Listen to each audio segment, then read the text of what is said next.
The first time I heard the groaning wasn't on TV. It was outside my kid's bedroom window. 3 nights ago, that was the only thing in my life that felt out of place. Everything else was the same suffocating routine.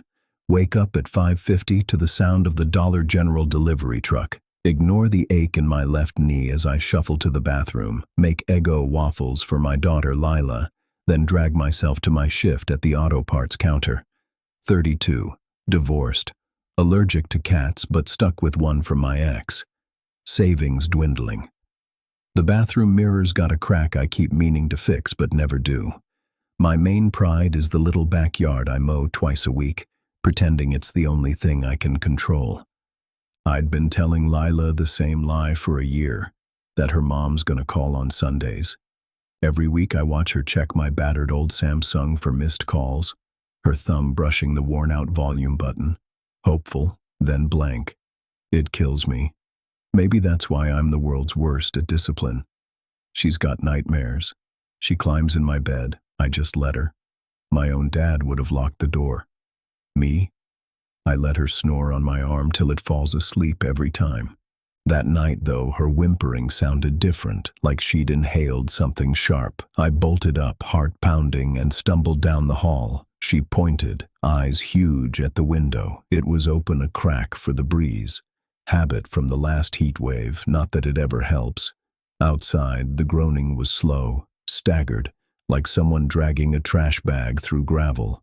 Not words, not animal. Something between a cough and a moan. I peeked out, squinting, and my stomach knotted.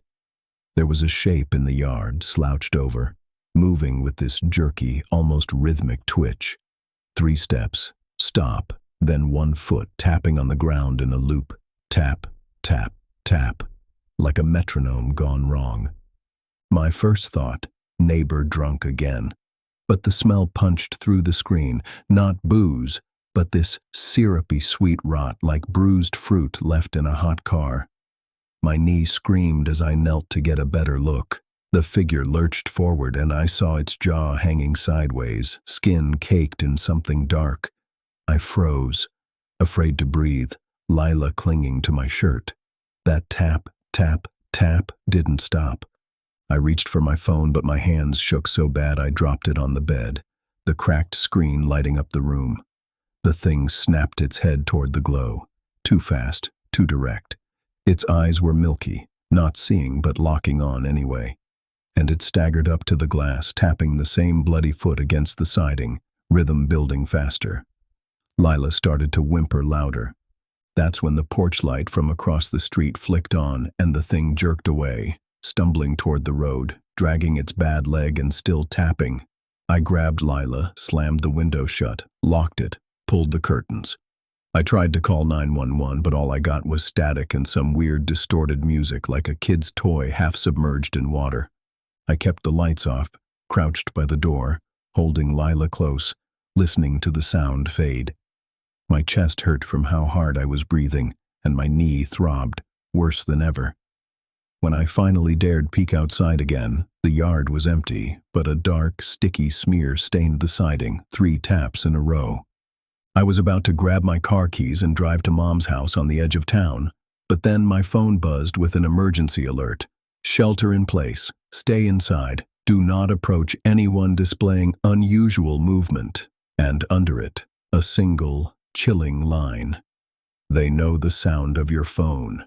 I turned off my phone so fast I almost cracked the button. Lila's breath hitched in the dark. She pressed her face into my chest, fists balled in my t-shirt. I could smell her shampoo and old sweat. The room was thick with that leftover rot stench, just faint, like someone had dragged it in on their shoes. I forced myself not to gag. We waited, listening. My ears started ringing with the silence, every little sound a threat. The fridge compressor kicked on. Somewhere out on Main Street, a siren warbled and then died off. I wanted to believe it was just a power surge, but my chest wouldn't loosen.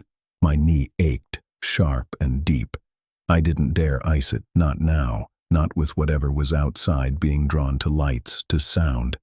I kept thinking about that tap, tap, tap.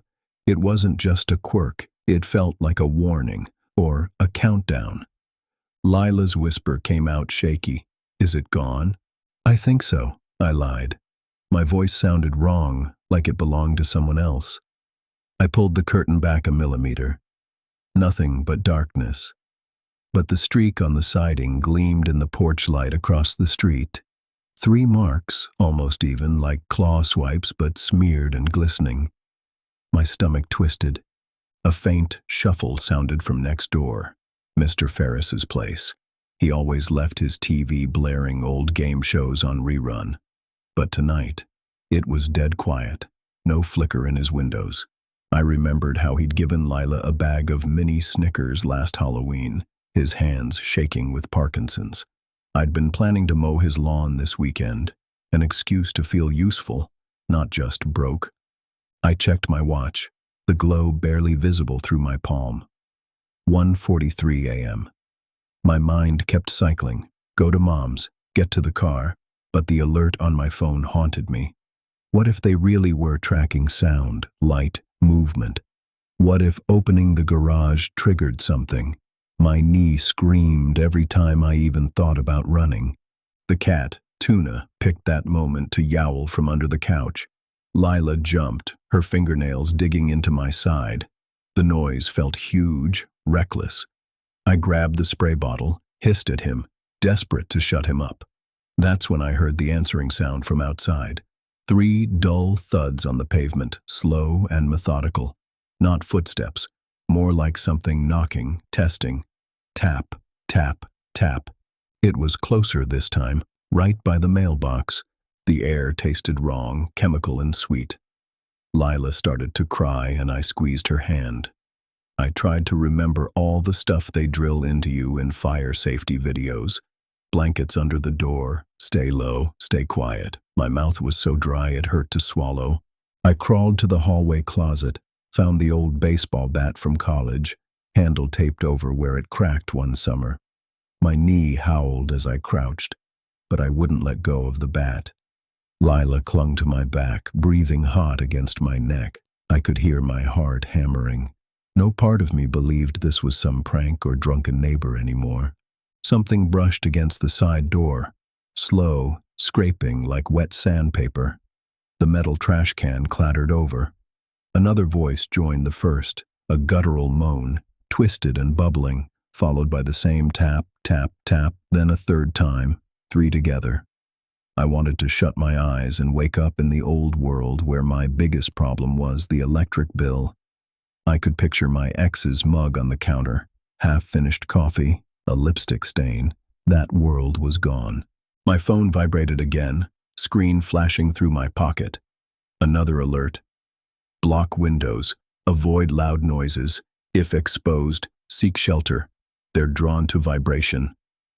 Lila gasped, staring at me, silent questions in her eyes. I didn't have answers. I reached for her, pulling her into the hall closet with me, closing the door just as the tapping reached our porch.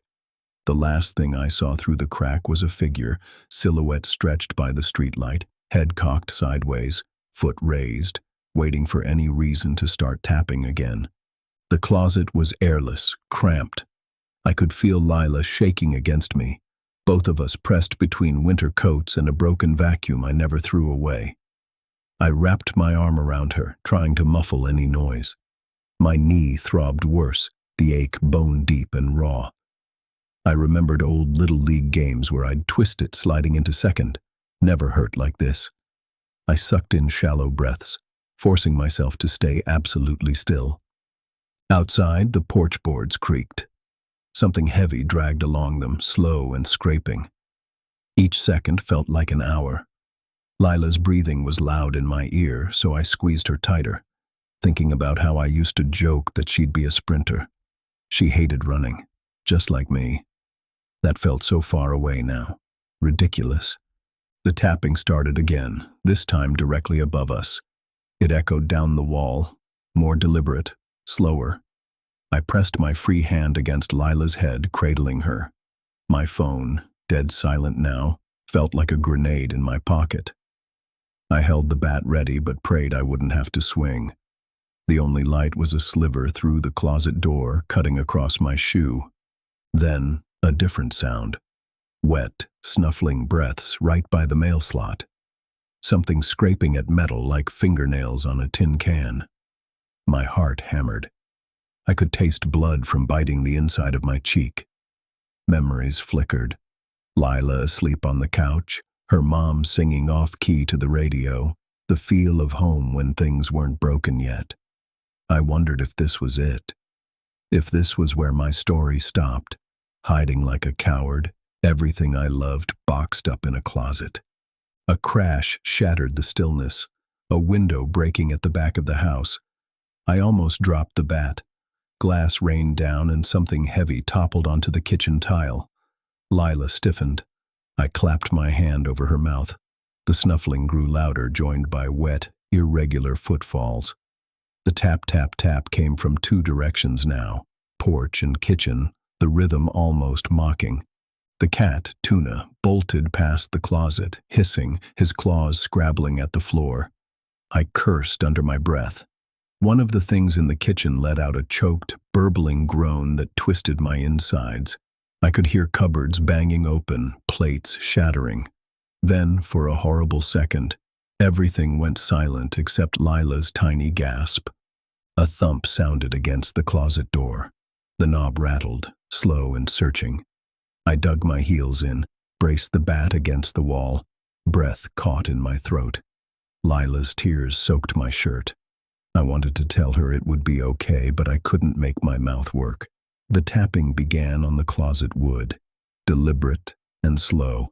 Tap, tap, tap. Then, sudden, footsteps on gravel outside, not shuffling, but running.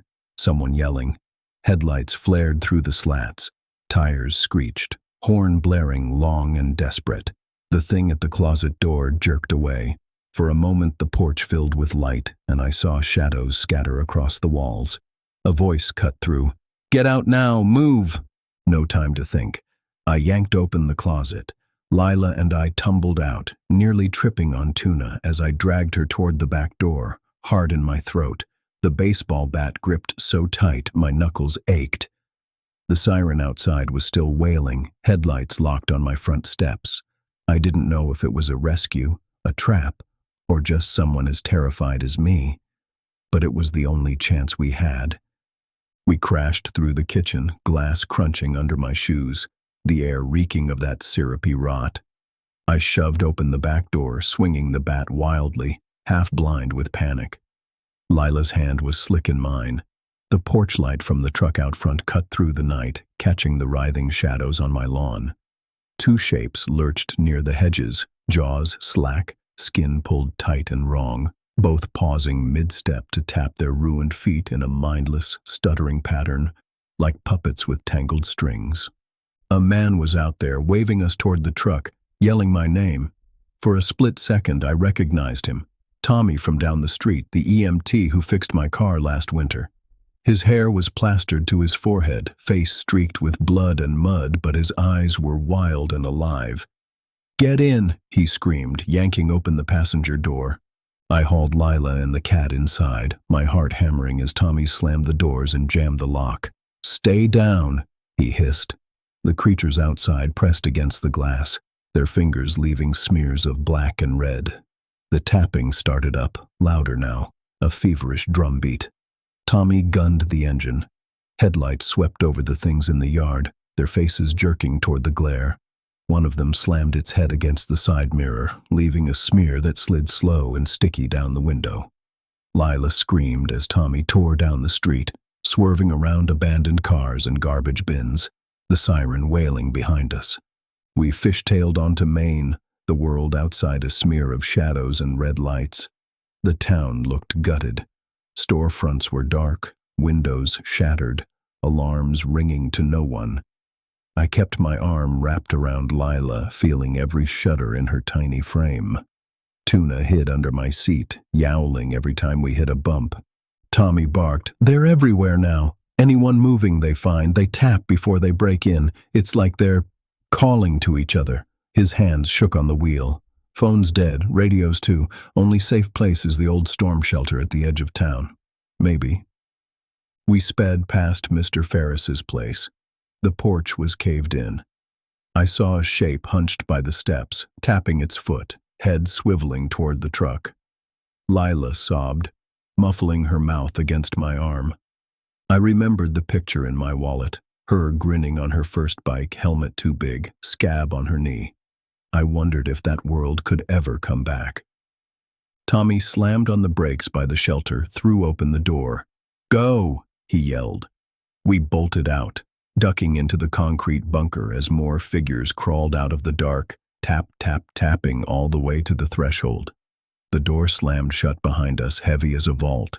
In the pitch black, we listened to the pounding outside. 3 taps, then a pause, over and over, like some demented lullaby. I pressed my ear to the cold wall, holding Lila close, every nerve stretched to breaking. I knew this wasn't over.